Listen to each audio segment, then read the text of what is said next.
Man, How you guys doing today? doing well. How are you? Awesome. I'm Good. good. I'll just introduce myself. I'm Alex. I saw your short film. I really loved it. I'm not just saying that. I actually really did love it. It's a pleasure to meet you guys. I'm with Dude. I watched that.com, and we're going to be continuing our coverage on Sundance Film Festival. Sweet. Cool. Thanks, guys. Yeah, no worries. So, Julian, this is not your first short film, right? Correct? Yeah. Yeah, No, you've it's not directed this things in first the one. past. Yeah, Mhm. but this one feels more real. Like it's not pandering. It feels like you had a story to tell, and it feels very personal. So, can I ask what your inspiration behind it was? Yeah. My dad died, and I wanted to make a film about it. I mean, that's the short of it. But you know, he, I watched. My dad was in hospice, so he was at home essentially dying for about 2 weeks after a seizure, and he had brain cancer for 2 years. So I think over when you kind of like when we watched him die over like a long period of time, you sort of like get to experience all the stuff in between the drama. And so I think like going through that felt like this really, it was weird to see death in such like a regular, normal, banal light. So Right. I was just sort of fascinated by that. And at some level, a lot of what happens in this film really happened in real life. With the people coming and take the body, and I don't know that we necessarily like the end goodbye is played out in exactly that way, but there is a level of like, the sort of like last time you're ever going to see this body, you have to come up with something to say, and like especially when you've been with that person who's like slowly been dying for a couple of weeks, you sort of feel like you've maybe said everything, but you still want to say something really meaningful. And I think there was something like really interesting about just whatever that search for doing that is. I Yeah. don't know at the end of the day if really you can say what you can say that like really sums up everything you want to, in like a beautiful or succinct manner.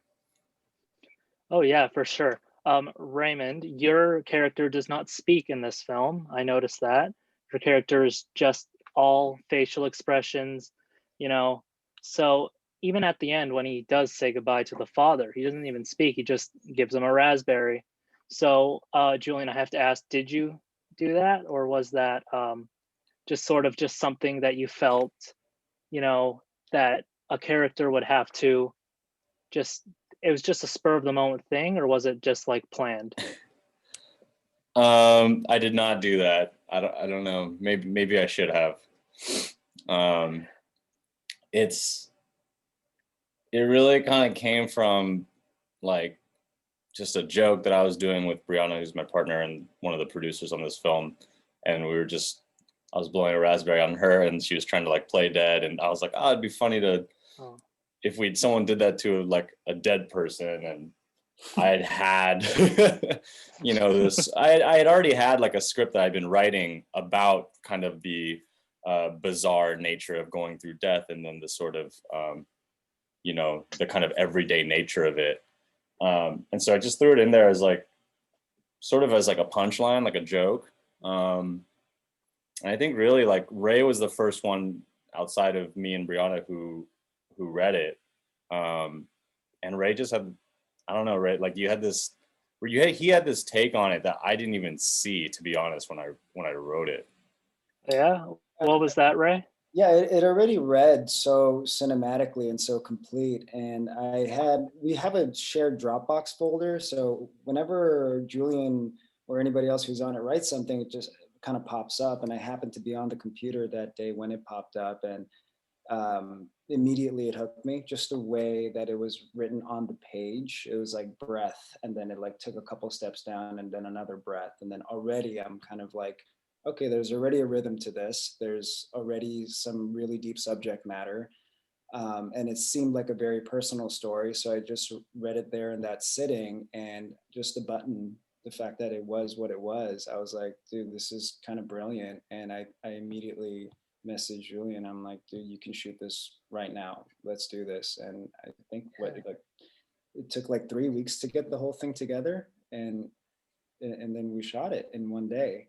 But yeah, it was. I mean, Julian always writes great stuff, but it was the first time I read something that was so immediately ready to go that I was like, dude, this would be so great to just Yeah. do. And the end product was great. So Raymond, was it difficult acting in this? Because like I said, your character doesn't speak. Your character is just all emotional. Was it like difficult? Did you have to draw from real life experiences, or were you just that good of an actor? Well, thank you. He's that good. Well, I was immediately drawn to it because A, I didn't have to memorize any lines, and B, like I just thought it was so interesting that this character chose not to say anything because he just couldn't express himself, and I thought that's what an interesting character. He's so restrained. He's kind of taking everything in, and I just thought I would be able to, or I would try to deliver that performance from the beginning. The heater's about to start up, so it might get a little loud. But yeah, I was immediately just drawn to that character, and I didn't know if Julian had me in mind when he wrote it, but I was immediately just pitching myself, and you were happy to hear it, right, Julian? Yeah. I mean, and like, there's a lot in there that I think it was a challenge for both Ray and I to try to figure out how to make, we're like finding our way to like pull a viewer in and to really like pull you into the head of this character while without giving Ray like vocal, any vocal access to do that. So I thought that was like really fun to watch. And, I would be behind the monitor, just like in awe sort of like what was going on, how Ray was like looking at his family over here, and we separate him and, we shoot him alone and then shoot the family alone, and kind of like just what's going on in his face. And like, not moving the camera and just like giving the audience like time to like try and figure this character out. I think that was really fun to try and kind of like hone in on that. Yeah, one of my favorite things is when a director allows the audience or allows they trust the actor, they allow them they hold the camera on them just so they allow them to give out the scene because they trust them. And I get that with you guys a lot because, it's not like a quick jumpy short film. Like there's a clear story. There's some long scenes. They're all very well acted, not just from Raymond, but the entire cast. So good job to all of you guys. A question I had about it is because the lead son gives the raspberry as the final goodbye. And the other two, all three of the kids, can you guys tell this is my first interview? All three of the kids Doing great. Thank you so much. All three of the kids give different reactions. Like the son first sits down and he's like, "You're an inspiration to me." And he's just looking back at his father and the impact he's had. Then you have the daughter sit down, who's a little more emotional, and then of course Raymond's character comes in and gives the raspberry. They're all three different types of grieving, and so I was just asking you, was that a plan to show the different types, and there's no true correct way to grieve? I think it's certainly what the last thing you said. I don't know that we ever talked about it being like this sort of specific different types of grieving. But obviously in order for like Ray's thing, I think to work, he does sort of need to be pitted against like different kinds of grieving that his character somehow can't access. There's some kind of relationship they have with the father that he doesn't have, his older brother's kind of relationship seeming to be about their artistic, commonality or like, that kind of thing. And then the sister, it's a little bit more abstract, but like, she has like an emotional kind of tie to like all of the family. And it was about kind of playing her stuff from like that she's like the center of like kind of trying to keep like all the family, together. And so, yeah, it's certainly that. and I think it was like, there being three of them, there's sort of like that kind of rule. Hopefully it's not too obvious, but like sort of like the rule of three going on, and that we would like build to Ray's sort of goodbye, try to create that lead up. Yeah, no, I wasn't expecting it at all. It came out of nowhere. It was a pleasant surprise, I will say. It didn't ruin the mood at all. The tone was kept in pace. It was truly beautiful. It almost felt like a scene cut out directly from a movie. So, like, do you have any plans of making a feature film around this topic, or is it just a short film? You're done with it. You used your father's passing to help create it, or or are you gonna have plans for the future for it? It's all pulled from, I was writing a lot of material and like planning to do a feature, and then we sort of pulled this out. And I think in some ways, I mean, we're like over the moon proud of this film. I think it was really cathartic for me, and you know, it leads to all these different things that were like really rewarding, like just talking to Ray and talking to Joe and Jihi and all the actors about, just in our conversations trying to get to the film, like the things that we kind of, talked about in our own lives. Like that was really rewarding. But I certainly do want to still make the feature. It's not, might not include everything that's in this film, but it is about broadly like the kind of things that you deal with in, going through the sort of awkwardness of going through losing someone, Yeah, for sure. and like the reality of it, it pitted against like the real world sort of perfunctory everyday stuff that we have to do. Yeah. Raymond, did you feel any pressure going into the acting in this? Because, like Ray or like Julian said, that it's very personal to him. Not that he would like yell at you, but it's very personal to him. Did you feel any pressure? Like, I don't want to mess this up. I want to treat this with respect.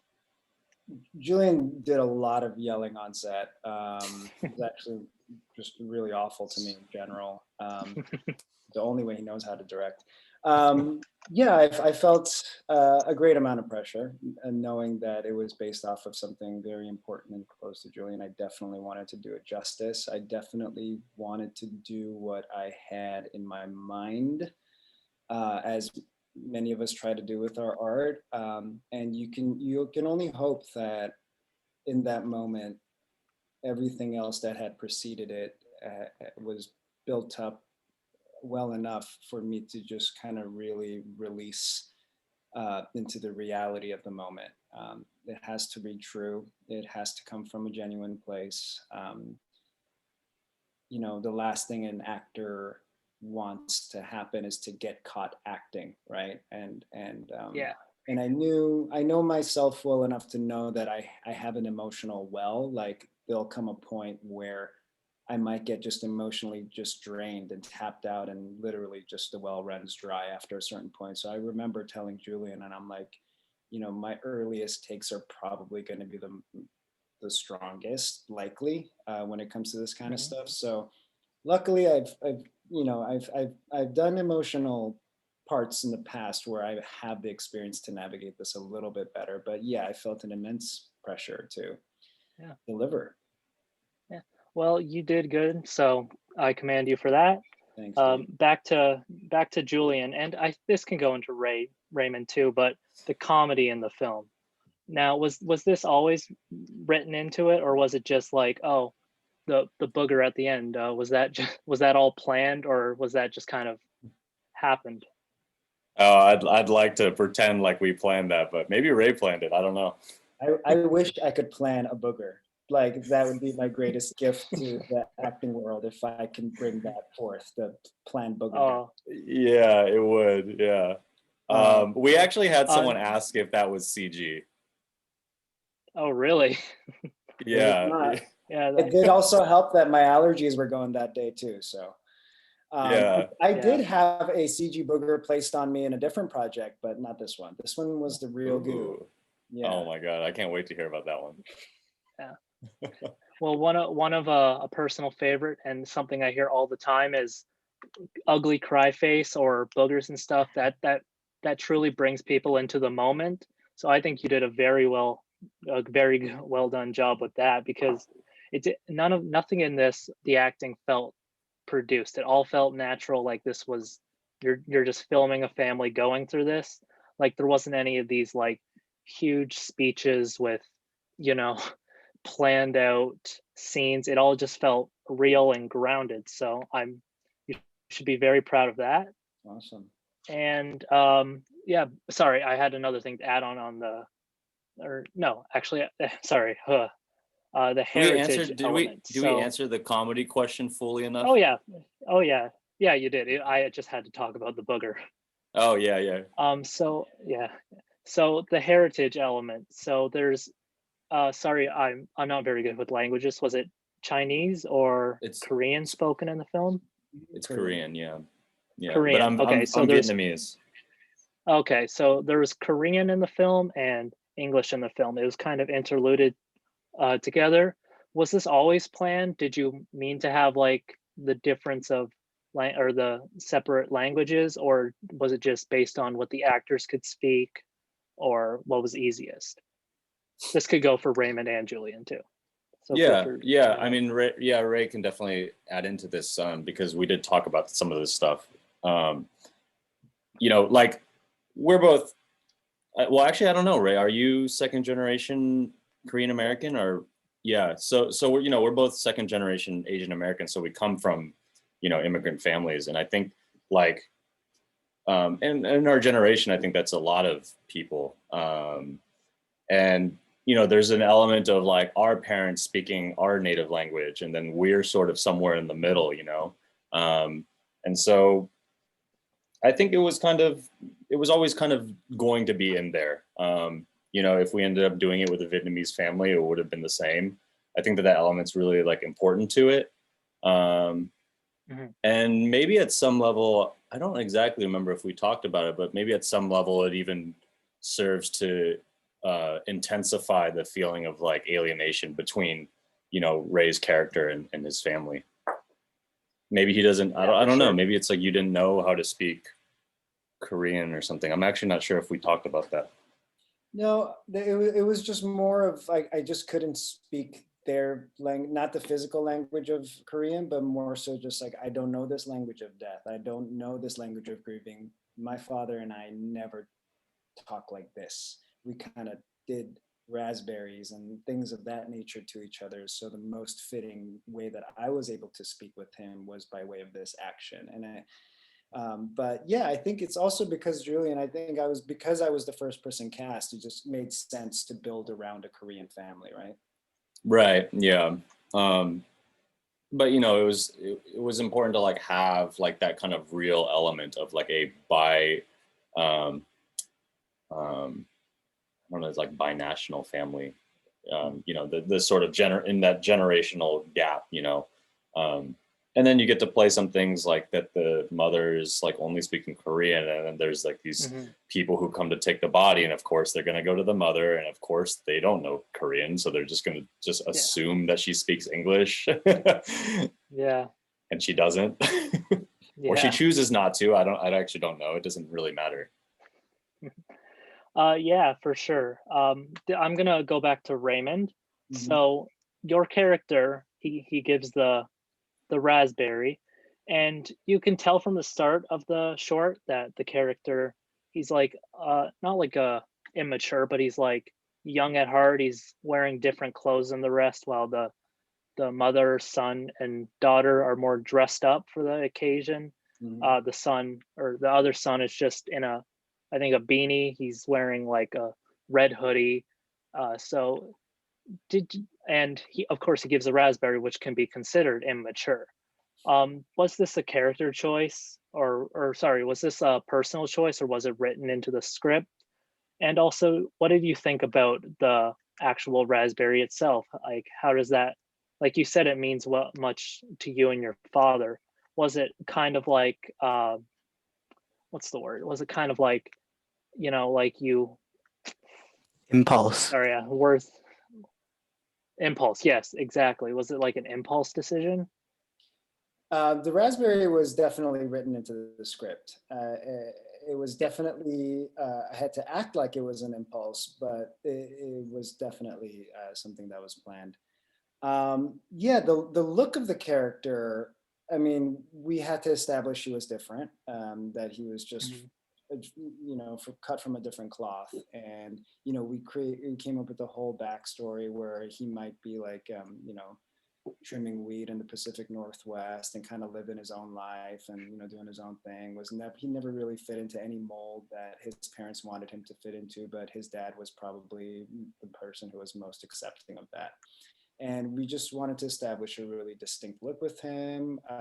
About a week prior to shooting, I think I watched Good Time, and Robert Pattinson's look was so distinct that I was like, I mean, not that we were trying to emulate his look, but something we kept talking about something distinct. And then when I went to the wardrobe fitting, I was like, yeah, we picked some pieces that felt very distinctly different and somebody who looked like they could possibly trim weed for a living. And when I showed up on set, they threw the beanie on, and my hair was not the way that it actually was. And Julian, I keep getting the story mixed up. It was you that decided that the hair needed to be forward.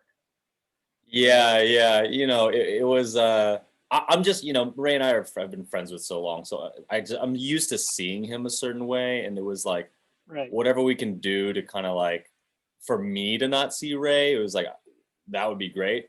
So we kind of had his hair.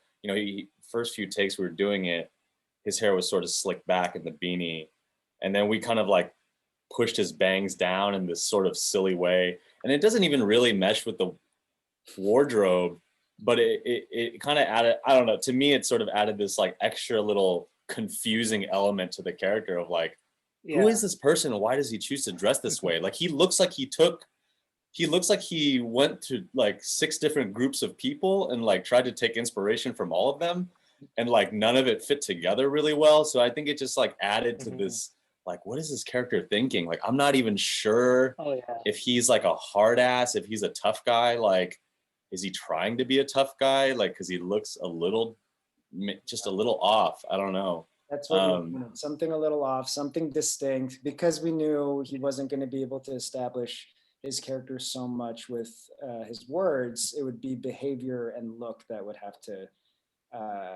take care of all of that. By the way, lovely locks, Alex. I see you've let your hair. Thank you so much. Very Been working on it for what, 6 years now? So looking good. What'd you say? Lovely locks? His hair? yeah. Oh yeah, while we're on the hair subject. Yeah. The grand reveal of the interview. Yeah. I will. There was one thing I wanted to say, and it was that when we were talking about Good Time and Robert Pattinson, just the what about that character was like interesting. It was like we kind of ended up like Ray's kind of had this goal, which I think was great because it was so different from a lot of what I was kind of like bringing to the project in terms of inspiration. But it was like, in trying to decide how do we make this character sort of like a draw for a viewer. Ray was like talking a lot about like the intensity that bringing an intensity to the character, and like kind of wanting people to be a little bit afraid of what this character might do. He's not doing almost anything, and we've certainly gotten that reaction from a few people being like, dude, is he gonna like hit his dad? Is he gonna start just like pounding on his chest or something? Like what's gonna happen? Yeah. Like, is he gonna kill somebody? When I think it was great. Yes, I'm sorry about that. No.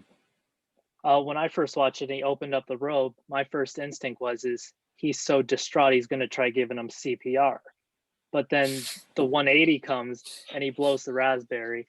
I think it's a really fun to watch because you're scared, you're sad, then this moment happens, and then all of a sudden the moment becomes lighter. You're laughing, with tears in your eyes. And the more you think about it, you think, oh, the father must have given that to her son as a kid, and that must be their emotional connection. So it's like his way of saying goodbye to the father. So I really commend you for that. Thanks. Yeah. Ray. I mean, and Before that was all the first take too, by the way. It was just, we just cut up the first take and used it throughout because it was just so strong. Ray was right. No- He yeah, knows himself You're well. not pulling a Martin Scorsese and filming the same scene 40 times. Right. I would be dead next. I will say one thing Brianna later gave me grief about, and maybe I will adjust this in future shoots, is that I let the entire scene run for almost every setup. It was like every time we switched coverage, it wasn't like, oh, we'll get the second half of the scene. But it felt like important for the actors. I thought it's really emotional material, and that doesn't, I could be wrong, but it doesn't seem to me like something you can just kind of like jump into it in like the middle. Mm-hmm. I feel, even for me, it's like I kind of want to see that, the sort of gears working up to it. Yeah. I certainly for sure. appreciate Yeah. that. I mean, coming from a theater background, I certainly appreciate longer scenes. The entirety of the whole Mm-hmm. is always more powerful to have that through line if you're able to do it. And that's always the thing that's impressed me the most watching films too. It's like, did they just was that a oneer? That's incredible. It's Yeah. And like I remember anytime we shot Ray's coverage, it was like, usually maybe the actors will sit out or something on other shoots and stuff. And I think for this one, it was like, kind of want the actors, they're not on camera, but like we want them there so that Ray has something to react to, it really helped, I think. It not only feels more real for the audience, but the actors as well. So it gets the best performance out of them. Yeah. And like, it's the most fun while we're there. Oh, for sure. Oh, for sure. Even though it had some sad themes to it, it looks like you guys had a blast making it. So yeah, I'm happy to hear that. Yeah, it is kind of weird to say we did, but I think we did. Yeah. Sure. And before I let you guys go, I have a couple questions about your futures. So I'll let either one of you go first, but what future do you want to have? What are your future plans as a filmmaker or an actor? Just let me know in a broad way or whatever you can say. What future do you want to have, Julian? If anyone from A24 is listening, both Ray and I would love to work on a project with you. I think this, I don't know if you I don't know if you've seen any of like the other work that I've done before this, but you were sort of, that I have done stuff before this short, but this one feels a certain way. And it's stuff I've always wanted to make and maybe didn't always have like an opportunity to necessarily make stuff like this. But I want to make films that like have, like a really grounded emotional aspect to them. I'm really interested in that kind of stuff and exploring that with characters. And in sort of maybe like, if we can find some unconventional way into that would be fun. But I feel like I had something else to say here. Maybe I'll come back to it. Yeah. How long have you been making shorts for, and how long have you been into film and making films? I guess I've been making films for, I would say, a little less, between 10 to 15 years now. Yeah. Okay. But this one felt, I feel like it was probably my first film I directed, and then this one where I felt like they were really like captured like the voice that I want to put out there, Yeah. Is that Laundry Day? Yeah, I think that's Laundry. the other one. Laundry Day was a film. Julian and I went to the same university together, and although cool. I didn't know Julian personally, some friends of mine were in a film that he had directed, and it was called Laundry Day. If you haven't seen it, you should link them to it. I'll definitely check it out after this. It was like my most favorite short that I had seen up until that point, and I was like, "What? You guys are friends with this guy? Who is this guy?" And I've been killing it ever since. Awesome.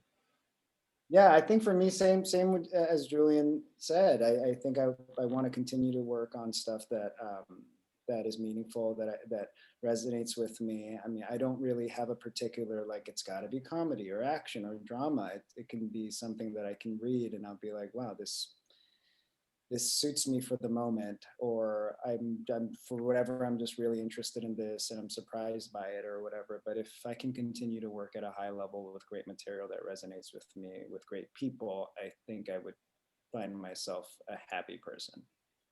Yeah. Yeah. Well, that's awesome. You guys both seem to be doing well for yourself. Oh, sorry. No, it's all right. I know. I know the other thing I wanted to say was that, you know, I think again to make this like I really want to make stuff that like is. I don't want to say that this film. I mean, it's somewhat challenging and it's like the subject material, you know, in the sort of like heaviness of it. But I think what's been really rewarding and great is that like, I mean, it's a 7-minute short film, but I feel that everybody we've shown it to has something to say and has a response, and that's like the stuff I want to make. You know, I want to make something that like really kind of like starts a conversation, rather than it being something that you just watch and kind of like, all right, that was cool. You know, I mean, that's nice and all, but like, I think it's the sort of opening up of conversation that I really enjoy. Yeah, well, you definitely succeeded at that, because I've been talking about it with Dan here. Like as soon as I watched it, I went to him immediately. I was like, wow, that was really good. And so, Awesome. yeah, you should be proud of it, Julian. Raymond, you did a great job too, so you should be proud of it as well. You guys should both be proud of your careers so far, at least. They're up on the rise, but just Raymond, my mom was watching. You were in Prodigal Son, right? Mm-hmm. I think it was you. Yeah, my mom was watching that on the TV, and I was like, oh, I think I might be interviewing that guy. And she looked at me. She's like, him? Like so cool. Yeah. Cool. Yeah, I know. It was a coincidence too, because it was the day I watched Raspberry. So Yeah. That is a crazy coincidence. That's awesome. Yeah.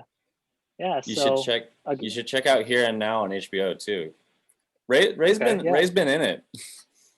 I've been a little bit more behind the scenes. You know, people don't notice editors as much. I was looking at your guys' IMDb's, so correct me if I'm wrong, but Julian, you edited or you were an assistant editor for Ballers, I believe. Yeah, and I'm working with HBO. the same team now. Yeah, I'm working with them on a new that's show really for In cool. Treatment. Yeah. Oh, that's really cool. So yeah, I'll definitely check out both of your guys' work after this, because you guys are very talented. You guys were a pleasure to talk to. So thank you guys so much for sitting down with me. It's my first interview that I've done for the website, so I'm a bit nervous. And Don't thank worry you guys about for being it. chill about it. Fantastic, man. This was a Thank you so lovely much. conversation and great questions. Yeah. Totally. Oh yeah. Before I let you guys go, is there anything else you have to say? Plug your socials, because that's all it is now, plugging social medias. Yeah, I mean, you can find, you know, my thing is at Hey It's Julian. We have a film Instagram account at Raspberry Short Film. That's me. We'd love to connect. You know, we'd love to hear from anybody who likes it. Yeah, I'm at Ray Momomo, and I'm currently working on a show on AMC called Kevin Can Fuck Himself, which should be coming out in the summer. So look out for that. Awesome. Yeah.